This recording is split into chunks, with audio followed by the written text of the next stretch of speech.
going to start out with a panel of community partners that are doing a lot of really cool stuff here in Franklin County and Columbus, and they have a variety of opportunities. So we're going to bring them up to talk about some of the things that they've got going. I want to introduce the moderator for this session, Kim Knights, works with Columbus Empowerment. I'll let her talk a little bit about some of the things that she's got going and that she's involved in. But Kim's been a long time partner. I only said long 3 times, but she's been a long time partner. And when I tell you that I've been involved with us for 23 years, I think that entire time Kim's been doing something too here in Columbus. So we've been able to work together on a variety of projects in the past, and we're looking forward to continue to do that going forward. So Kim, I will let you take it away with your panel. Thank you, Mike. And thank everyone for coming out today. This is always so exciting, and the information provided is always so valuable. I look forward to coming to, let alone participating in the event each year. And I'm going to apologize in advance. I'm not contagious. I have allergies. I have my water, and we'll work our way through this. So thank you, Mike, for introducing all of our speakers, so I don't have to introduce them again. And I do believe that everyone has their bio, but I'm not sure if he mentioned each department that you're with. So did he? No. Okay. So we have Corey Bender, and she's the procurement supervisor with Columbus Regional Airport. And we have Amy Windling, and she's the purchasing supervisor with Franklin County Purchasing Department. We have Monroe Wellborn. He's the procurement administrator, construction services with CODA, Central Ohio Transit Authority. And we have Chris Long, who is with the City of Columbus Department of Finance. So we are today going to cover topics that are critical for businesses that are looking to do business with public sector agencies. And our topics will include purposes of each department, the procurement processes for each department, support services provided through the agencies or their partners, and the goals and set-asides for their particular departments, contracting goals and or set-asides for their departments. So I know that each of you were given questions. I don't know if you have your questions, but I'm going to repeat the questions anyway so that the audience knows what we're responding to. So we'd like to hear from each of you. Tell us a little bit about the foundational mission and the strategic priority of your procurement department for the upcoming year, for 2026. Ladies first. Good afternoon, everybody. Amy Windling, Franklin County Purchasing. Our 2026 purchasing preamble is Franklin County Board of Commissioners believes that county purchasing policies should encourage local vendors to provide goods and services to Franklin County government. Such practices promote and increase economic activity through job creation, local tax revenues, and business expenditures, while also helping to attract businesses, relocations to Franklin County. Thank you. Good morning, afternoon. The Columbus Regional Airport Authority controls 3 airports. So that would be John Glenn Columbus International Airport, also known as CMH, Rickenbacker, also known as LCK, and then Bolton Field is a small terminal that operates and holds all of the private planes. We have a lot of storage facilities there for that. Rickenbacker is primarily cargo, although Allegiant does fly out of there. So if anybody's ever trying to get those really cheap flights, that's where Allegiant flies out of. And then CMH is where our hub is. Most of our flights for personal come out of CMH. We really do strive to include the community when we are practicing our purchasing policy. So that's very important to us. We also follow many FAA guidelines, being an airport. that is something that we have to do. So some of our projects end up being federally funded due to that. So typically anything that is on the runway is going to have some potential federal funds attached to it. Occasionally, some structural buildings will have some federal funds attached to it. But most of our projects that are federally funded are those heavy highway projects that are dealing with the runway or things like that. So we operate the 3 airports and we procure for all of them all at the same time sometimes and individually as well. Thank you. Good afternoon, everyone. Chris Long, City of Columbus Finance Department. And you may wonder, like, finance, like what's that all about with procurement? But our central purchasing office is actually located within the finance department at the city. So that kind of gives you some idea of my connection to the process. In terms of this, well, back up, the city's procurement is, there's parts of it that are centralized within our central purchasing department, which is within finance, and there are elements that are decentralized within departments. So I'll talk about that more a little bit later, but just as a heads up there. In terms of our goals, one, we always want to be open, transparent, and fair. The city has our own set of purchasing policies. It has our city code that we're mandated to follow, and it's all around, again, making sure that this process is open, that it's transparent and it's fair. In terms of another, like our goal for 2026 is we're in the early stages of modernizing our procurement process. We want to make it easier to do business with the City of Columbus, not only to register as a vendor, but to bid on projects, to get feedback. Those are some things I'll talk about a little bit more later today. So thanks for being here. Good afternoon, everyone. I'm Monroe Wellborn, Procurement Administrator, Construction Services for CODA, the Central Ohio Transit Authority. The main purpose of CODA's procurement team, as well as our team as a whole, is to make sure that we're fully inclusive of everyone in the community. Our mission is to move every life forward, and that's not only just in the form of getting you to and from on the buses safely and on time, but also to make sure that as we're in the community, that we're allowing your small businesses to have an impact on the things that'll be happening within our organization. Some of you may or may not know, but in November, there was an $8 billion tax levy passed for a sales increase for 5 corridors. And I'll talk more about those as we go along in the presentation. But the ultimate goal is just to make sure that as we are in the community and we're creating these opportunities for transit, that we create opportunities for each of your businesses as well.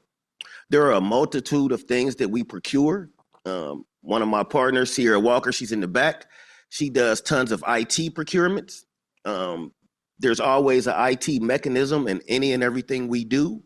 Our new SBE administrator, Hope Jackaway's back there as well. She'll be working with a lot of your businesses, trying to make certain that you have all the information necessary about the upcoming things that CODA has on its dock. And our goal is just simply make sure that as we move every life forward, it's small. It's not always large scale. We want to make sure that, again, the soccer moms, the baseball dads, the concrete guys, we want to make sure that everybody is included. So that's our mission and that's our goal. Thank you.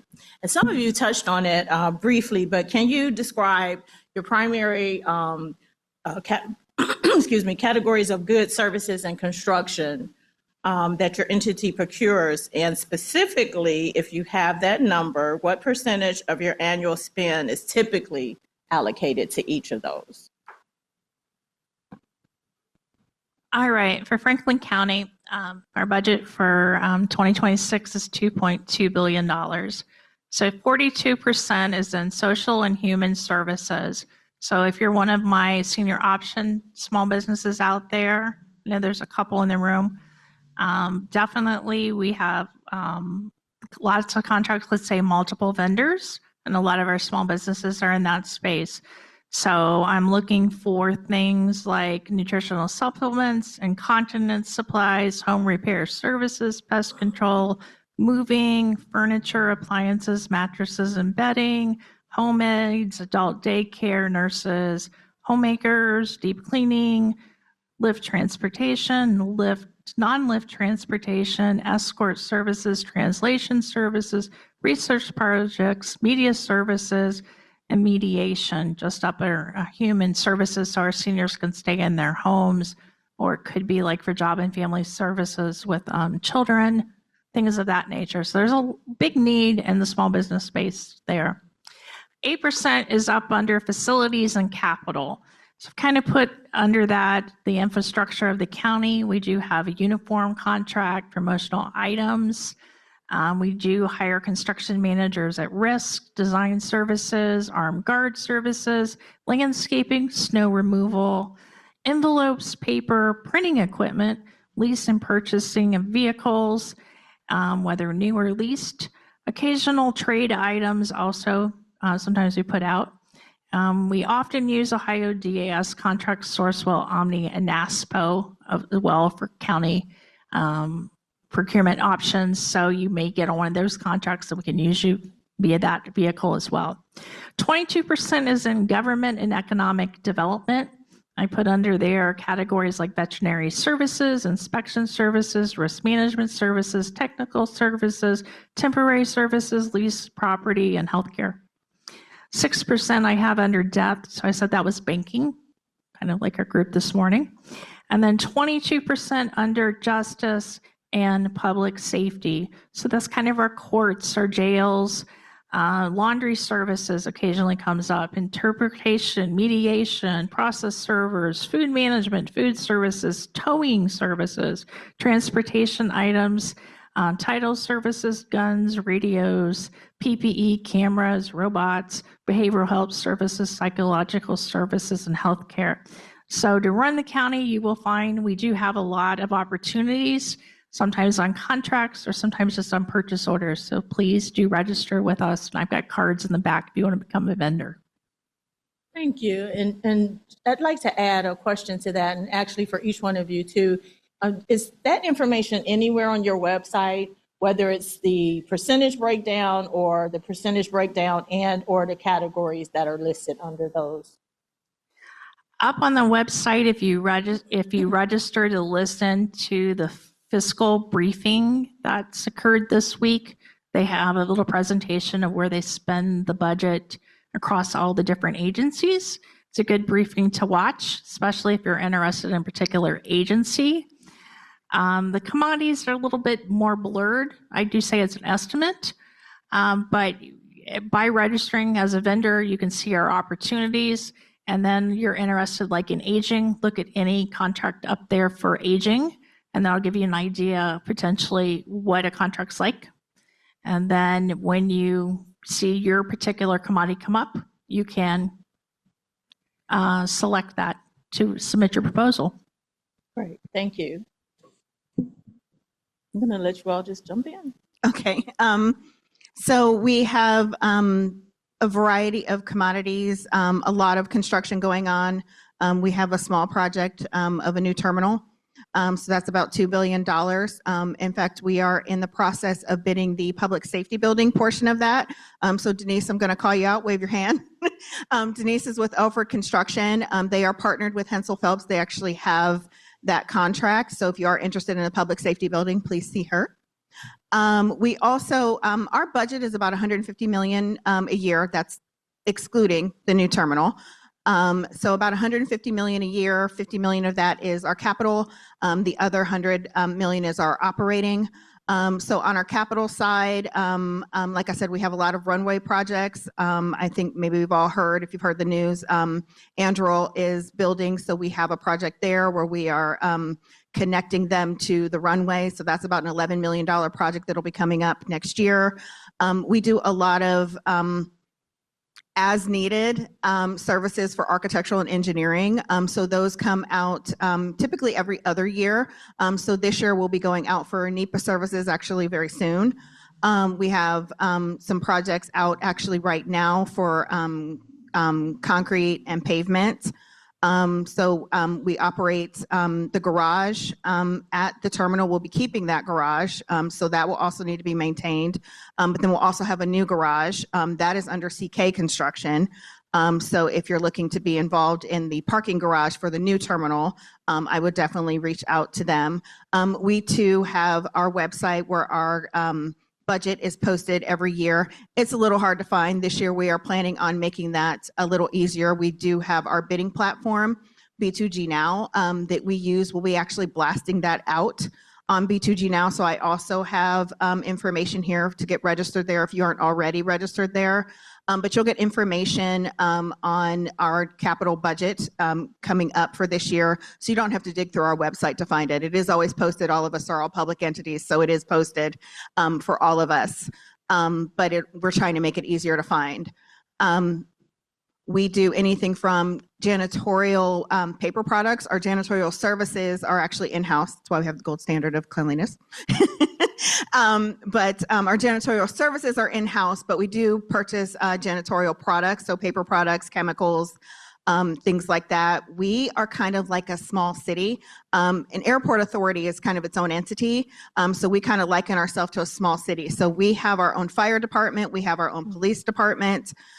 So we operate all of that. Currently, we just recently did our CAD, which is the system that you use to call in when you call 911 at the airport. We actually operate our own 911 facility as well. So we have lots of IT, lots of construction projects. We do a lot of service projects.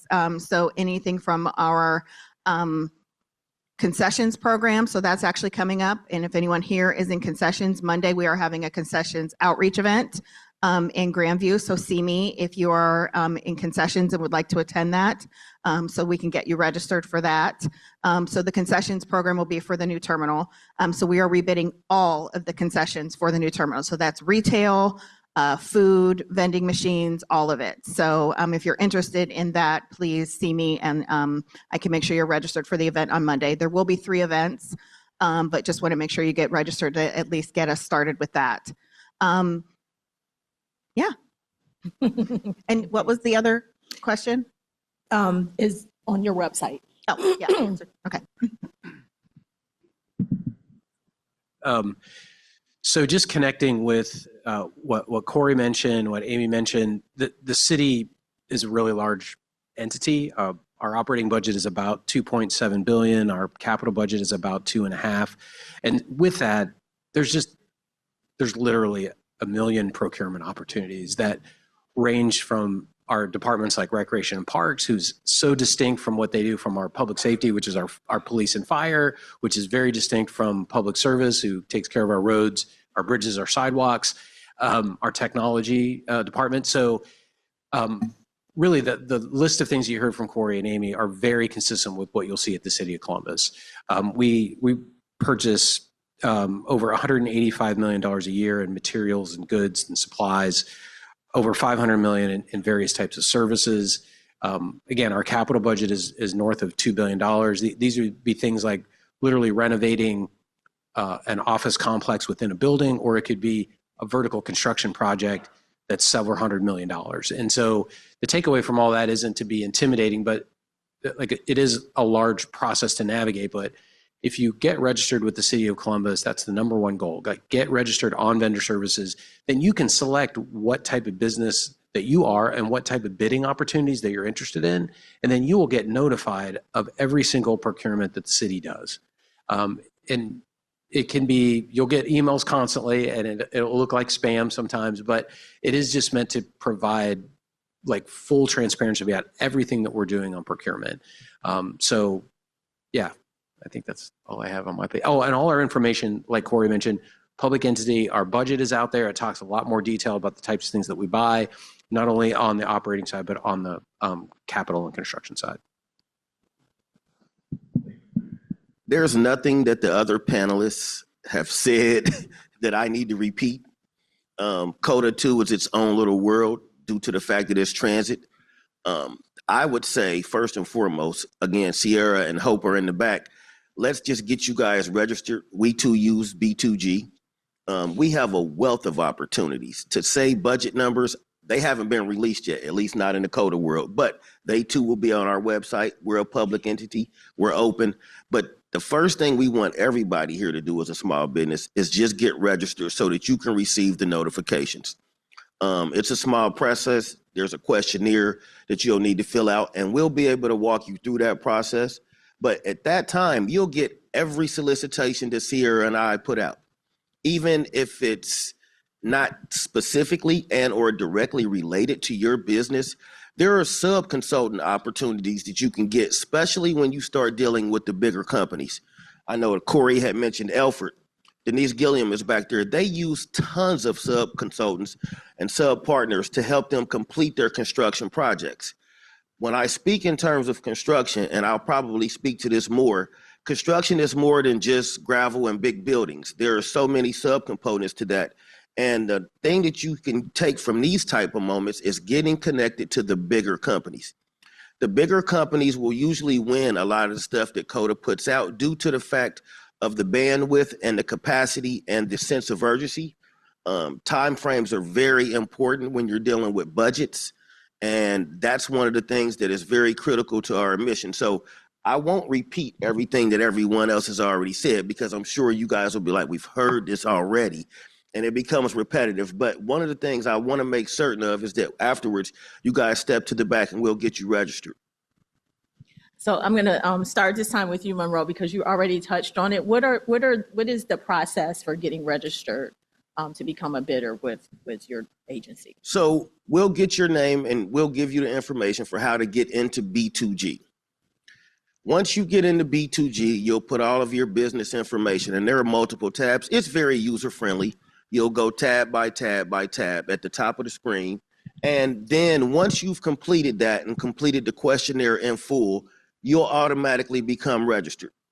As procurement administrators, one of the things that we are instructed to do as part of our job is when we put out solicitations and we're using NAICS codes and things of that nature, we include a blast to everybody that has completed the CODA questionnaire. So it doesn't matter what your business is or what your NAICS code registration is, you'll get the blast on every solicitation that CODA sends out. That way you're consistently informed. Now, once the process is completed and an awardee has been selected by our committee, what will happen is we'll put another notification out that says this solicitation has been awarded, and you'll be able to see the winner. At that time, you can start reaching out and connecting to some of the people who are in control of some of those larger contracts. We recently just completed, actually, I just completed 2 solicitations for architecture and engineering design. It's a $5 million contract. 5 companies have won. We'll have a multitude of awardees for this particular contract. And those 5 companies will have a budget in terms to do task orders. Now, those smaller task orders will be able to be distributed to sub-consultants in some cases. We just completed one for facilities as well. So small construction within our facilities. We have our downtown facility, which is 33. We have a Fields facility. We have a McKinley facility, and we're also completing our new Rickenbacker facility. In those facilities, things will need to be tended to, and a larger GC will have those contracts. But when they get the task orders, they'll be able to sub-consult that stuff out to some of your companies.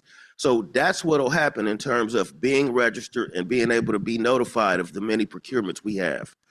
We awarded CK Construction a roughly $250 million contract last year. They'll be completing the West Broad BRT corridor. It's a 9-mile stretch that will span from roughly COSI all the way out under 270. At that time, the buses will run rapid and dedicated lanes, consistent all the time. The bus terminals will look like train stops in some of the bigger cities. So that's something that's been awarded that you may be able to reach out to CK about, and there'll be more events. We had a summit about it not long ago. Thank you. Yes, ma'am. Yes, please. Oh, you said repeat the question? Your bidding process, your registration process. So we also use B2G now. So our registration, if you go to our website, flycolumbus.com, and you go to doing business with us, you'll actually be able to click the link to register. on B2G Now. I also have these lovely little pamphlets that have a QR code on how to register. So see me if you'd like to just do that. But you could definitely go to our website and get registered. We are very similar. We're probably all going to say very similar things. But once you are registered with us, we do use your NAICS codes. That is how we blast out all of our procurements. So what we ask from our specifically, how many people in this room are construction? Most? Okay. So when it's construction, we do ask our planning and engineering team to give us all the NAICS codes that would be associated with that project. So then we blast out to all of those NAICS codes. So that would include all of the subcontractors. So it's not just we're sending it out to the large construction companies. So the small construction companies also receive notification when we are doing any type of solicitation. So that actually gives you the ability to log in. B2G Now is kind of cool because you can log in and see who the plan holders are. You can mark yourself as a prime. You can mark yourself as a sub. So it's really a great tool. We can see all who's looked at it.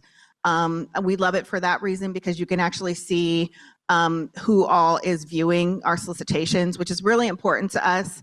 I know it seems like, government procurement, we're kind of aloof and you can't really talk to us. We actually love questions and because it helps us learn. It helps us see what you see. We too are in the process of, I think someone said that they're revamping their process to try to make it easier. If anyone has ever seen for our construction procurement process, you sign like 5 different times, might be more than that. We're getting rid of that. We don't want to have to check to see if you signed 12 different pages. We want to see if you signed it once. That's good enough. You also don't have to fill out your name 45 times. So yeah, we're trying to streamline it so that it's easier on you guys, especially when we're dealing with small businesses. We know that you might not have an admin who's able to run through that whole project, fill it out, and then get it all submitted. So we are cognizant of that. We also are trying to extend the timing of our solicitations. So when we put them out, we are trying for a minimum of 30 days. We're trying to get more than that, but we're also working with an internal team that's got their timeline of trying to get things done. But keep in mind, we really do care. We want as much participation as possible. Somebody here said, open and fair competition. That's what we're looking for. Name any procurement person, especially if they're government, that's what they're looking for, is open and fair competition. And the more competition, the better. It's more work for us, but it ends up with a better result. So that is something that we definitely strive to do. The other thing that we do is we have a different style in the sense that anything under $150,000 does not have to be bid, and that's everybody up here, does not have to be bid per Ohio Revised Code 153. So we have a separate process for that, and it's not as formal as the full-on ITB.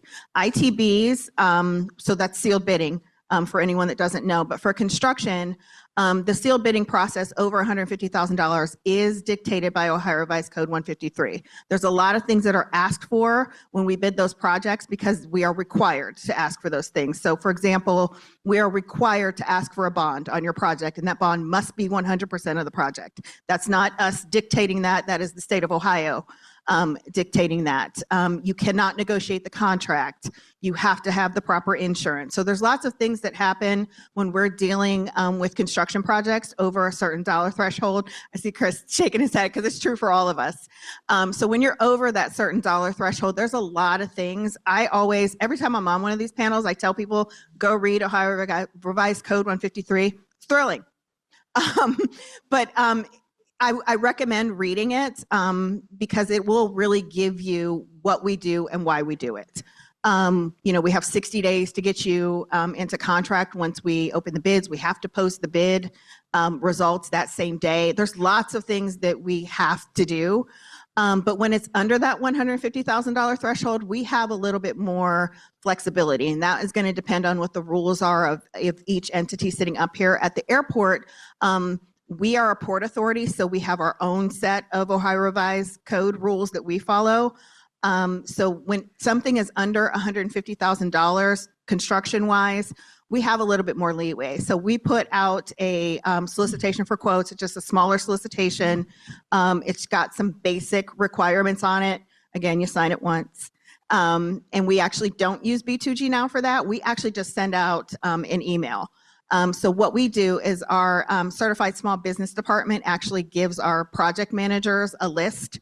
So if it's concrete, they would say, okay, here's a list of the concrete contractors locally, and that's who that email would go to. So I would definitely recommend, and she pulls that off of B2G now. So make sure when you register on B2G now, pick all the NAICS codes that respond to you. Don't pick all the NAICS codes, but pick all the ones that respond to you. Otherwise, if you pick them all, you're just going to get literally everything. And you may not care about an IT procurement, but you might care about a concrete one, and vice versa. So definitely pick the ones that are pertinent to you. But that is how we pull those. And then we just send out an email and just say, hey, we've got this out here. Also, if it's under $150,000, we tend to not require bonding unless it's on the AOA. I'm sorry, I'm using acronyms. The AOA is actually the airport operated area. That is pretty much the runway. We also have badging for us. We are an airport, so TSA, they care about what we do. So any of our contractors that are behind areas that are secured, they have to be badged. And in order to be badged, there are certain codes that you have to, like there's certain crimes and things like that, that the workers cannot have any record of, and that is TSA mandated. And so you wouldn't be able to get certain workers behind certain areas. But those projects, they tend to have a higher threshold on insurance because you are on our runway. When it's a smaller project, we're flexible on that insurance. Know that it typically starts at 10 million because you're on the runway. But we are flexible depending on the project. So sometimes we have like smaller concrete projects where you're just patching an area, and we may be willing to go down to 2 million or 5 million in insurance depending on how fast the project is or the size of it or something like that. So we are flexible. And again, you'll probably hear me say it 3 more times. We like when you ask questions because that's how we learn those things. That's how we learn, hey, you know, this project is $120,000. We can't carry $10 million of insurance because what we think is, well, you're on the runway, so you got to have that. And the truth is you may not need it. So we work very closely with our legal department. We too are in the finance department at the airport, but we work very closely with our legal department to make sure that we are trying to make our projects actually accessible to you guys. So keep that in mind when you do see a project that, especially if it's under that $150,000 threshold, you know, please reach out, ask questions. If the insurance is insane, tell us, because we honestly don't necessarily know that until we hear from somebody saying, hey, you know, that's just not reasonable. And a lot of times those projects that are under $150,000, they are geared towards small businesses because the larger companies don't necessarily, that's, you know, not really a big deal to them. So they're not necessarily trying to touch that. So that's part of the reason we don't necessarily always request a bond, because we know that that's a hindrance. And it's also the reason that we're willing to negotiate on things like insurance and stuff like that. So that's kind of our process. Thank you. So Chris and Amy, as you answer and give us information on your registration process, also add to that some of the things that Corey added more specifically to any of your non-public bid processes. So I don't know if that's the term for everyone, but that under 150,000 under construction, I think the city is maybe 50 on some things, or whatever your non-public bid process is, and describes. So non-public bid is if you're registered with any agency and those bids come out of whatever main department, finance for the city, as an example, they're coming out, those are the larger projects coming from whatever department, they're all centralized through that department, but they're decentralized if I'm understanding correctly for the non-public bid.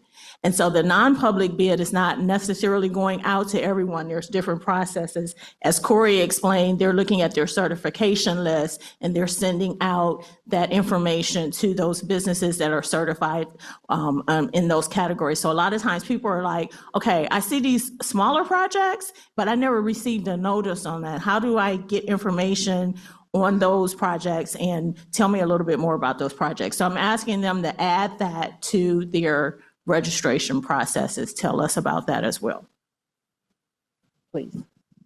So again, I won't repeat a lot of what you heard from Monroe and Corey already, but the single most important thing to take away for City of Columbus today is register with vendor services. If you just Google City of Columbus Purchasing Department, you'll go right to that landing page. Right on that landing page will be kind of front and center. Vendor services is what it's called. And it's very similar to what Monroe just talked about, what Corey talked about. It's register your entity. That is how you'll get bid notifications, and it's how you get actually entered into the city's financial system. Like, we can't even set up a contract or pay you without you going through that process. So that's number one.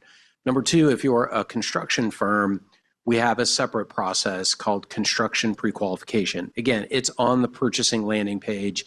This is only to gather some additional information about you if you are in the construction realm. The only reason we're doing that is there are certain types of bids that require certain types of licensure. And so we want to make sure that we're sending the bids out to the right type of contractors, and you're just not getting spammed with jobs that you're not equipped or interested in responding to. So those two front doors, please go get registered. They're fairly easy. If you have questions about them, again, you can email vendor services, you can call, we can walk you through it. So back to bidding thresholds. At the city, we've implemented like an additional level of bidding requirement. So although via ORC, the cap is 150, we've actually shrunk that down to 50,000, which Kim already mentioned. So basically everything $50,000 and above, there has to be some type of competitive process that you would receive a bid notification for. Under 50, that is within the departments. The director has the discretion, and they can do that on a more informal basis, or there might be times where it's manifestly impractical. Like there's something special about that good or service that is unique to that department that it doesn't make sense to bid it. There's like sole source procurements or there's special licensure that's required, but the threshold's pretty low. It's at 50, but you can still work with those departments if there's things that you're interested in on that front. I think I covered it. Kim, let me know. Yes, thank you. So Franklin County, to register, I've got a postcard in the back over here on the corner, on the back of my business card. It's off the Board of the Commissioners main page. We've updated it here this year. You're going to go to the franklincountyohio.gov, select business development, select do business with us, and become a vendor. At a start, at least have your name and email address and just fill in the 4 or 5 required fields. That allows you to see what bid opportunities are out there. And then I suggest you go back as you learn your different codes. You find your SBE certificates in that, and you can send those in and get that added to your profile so that we can see that you are this particular code or you're this type of business. We also have listed there SEBE at franklincountyohio.gov. If you email your certificates or email your requests to them, you can get on our mailing, basically our event list through the diversity office. And that helps you be aware, because sometimes we're hosting coffee and conversation and other events. Like there's several events here with our partners here in December that you might want to come to. So that's a good way to get notice of that. And then feel free to call the office, ask one of our bidding coordinators, can I get added to this specific bid list? Our bid lists today are either in Word or Excel. So we do have a separate bid list for each particular item. So if you are in this particular category, making sure you get added to the bid list, speak to one of the procurement coordinators. They can add you to that list besides add your codes, because as we go forward, we will have a system to email it out of the system for that. Okay, thank you. I want to make sure that we are able to grab a couple things. So what are the support services that you provide to small businesses? Are they provided in-house or through other organizations? So CRAA, we are not a certifying entity. So we do rely on the other certifying entities such as ODOT. I think the city certifies. So we rely on them for that. But we do have our business partnerships department that's actually within our procurement department. We do have outreach events and things that we do. But if you contact business partnerships at columbusairports.com, that's also on the little flyer that I have. But if you contact them, we will reach out to you. We also will do marketing meetings. So if you have a service that you provide that you would like to just get in front of our team, the way we do those is that we reach out to the department. So you kind of tell us what you do, give us like a statement of what you do, and then we ask you, okay, what departments do you think would be interested in that? So I think one recently that we had was a company that was interested in providing gunshot detection.